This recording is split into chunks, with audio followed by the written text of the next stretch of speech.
in replying to Lee and Zuniga. He remarked, "I have restored the text so as not to give anyone an occasion for slander." He concluded the note with, "But to return to the business of the reading, from our remarks it is clear that the Greek and Latin manuscripts vary, and in my opinion there is no danger in accepting either reading. The Comma Johanneum is extremely important. Here we have a phrase that everyone will admit is manifestly orthodox. What it says is obviously true. At the same time, we are in no way dependent upon the phrase for our knowledge of the Trinity or the unity of the three persons, Father, Son, and Spirit. Trinitarian doctrine does not stand or fall upon the inclusion of the comma." And I would like to point out, there's more here that's interesting because I get into Bergon and so on and so forth. And I would like to point out that the text had no role whatsoever in the defense of the doctrine of the Trinity and deity of Christ in the early church. If it was as primitive as people say that it was, then it would have been absolutely central to Athanasius's defense of the Council of Nicaea. It's not. But having read that and having quickly looked at the clock, I was fascinated to see someone, again, in the Reformed pub, citing a book from Google Books. And so I took a look at it. And it's a very interesting source. I'm glad to have seen it. But it's a defense of the comma. And it alleges, for example, and again, this was all couched in an attack upon me, saying, I'm ignorant of this, I don't know about that. You know, just honestly, to me, the pub's become a very unfriendly place. These people are always, he's just so mean, he's just so nasty. Do you all read your own stuff? Don't seem to. Anyway, the allegation of this particular individual was that because there is a difference between the reading of the comma that Erasmus ends up inserting and what's found in Montfortianus, it couldn't have been Montfortianus that he was referring to. Instead, they say he called it Codex Britannicus. And so it wasn't Montfortianus, and this means there was another manuscript, and the whole argument is there are all sorts of other manuscripts that supported the comma at this time.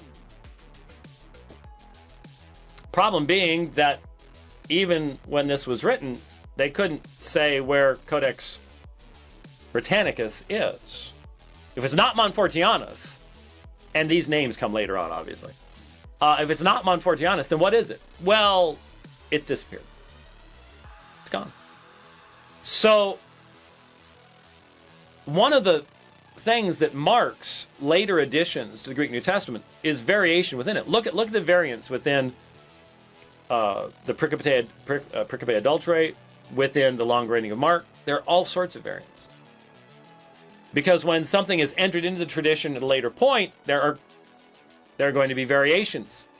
And there are in the comma. And I've noted in my presentations, especially when I examined Montfortianus, I transcribed it. And then within, I think it was like 2 months after I saw it, they published a full PDF of Montfortianus. So you can get it online now. But obviously, Montfortianus wasn't sent to Erasmus in Basel. A transcript of it would have been provided. And we don't know who provided that transcript. We don't know what level of information. We can't even know whether he was just simply told that it actually is contained there, and so he had to derive the Greek of it from another source. It's irrelevant. But what caught my attention was, so I read through the section that it allegedly proves how stupid I am. And then I went back and I was reading all this stuff and I was going, boy, this seems to be really out of date. The language it's using seems to have, when was this written? And so I went back and I went back, and this was from the preface by a translator, and finally I get back here and go past the dedication, and I finally get to the title page. This was originally delivered in German by Francis Anthony Nittel. It was a lecture translated by William Alain Evanson. New criticisms on the celebrated text 1 John 5:7, published in Brunswick in 1785. 1785. And now, why is that relevant? Because, hey, we like all sorts of stuff from 1785 when it comes to theology, right? Well, here's the problem. And this is where I think some of my, especially, obviously the TR only guys aren't going to like this very much. But material on the subject of the textual criticism of the New Testament, published prior to about 1950, may be helpful to us in understanding the development of textual critical thinking over time. But when it comes to the actual discussion of manuscripts and materials,